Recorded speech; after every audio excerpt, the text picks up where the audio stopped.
அனைவருக்கும் வணக்கம். ஒரு கம்பெனியினுடைய அதாவது உற்பத்தியாளர் கம்பெனியினுடைய இயக்குநர்களுடைய பொறுப்பும் கடமைகளும் என்னன்னு தெரிஞ்சுக்கலாமா?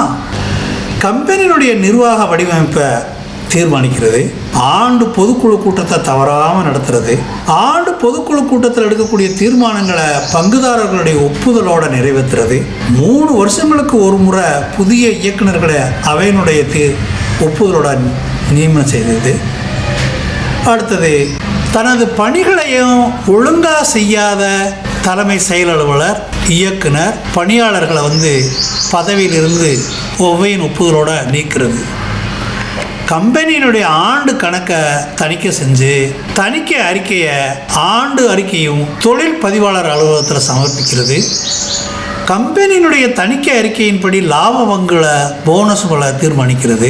இயக்குனர் அவை கூட்டத்தில் தவறாமல் கலந்துக்கிட்டு எடுக்கக்கூடிய முக்கிய முடிவுகளை செயல்படுத்த தங்களுடைய மேலான பயனுள்ள கருத்துக்களை தெரிவிக்கிறது.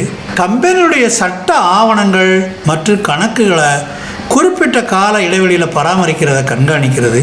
கம்பெனியுடைய மூலதன நிதிகளை தொழில் திட்டங்களை முதலீடு செய்ய தீர்மானங்களை நிறைவேற்றுறது. இது போல உள்ளதாக ஒரு இயக்குனருடைய கடமை. இதன் மூலமாக ஒரு உற்பத்தியாளர் கம்பெனி இருக்கக்கூடிய இயக்குனருடைய கடமை, அவருடைய பொறுப்பு என்னன்னு தெரிஞ்சுக்கிட்டீங்களா? நன்றி, வணக்கம்.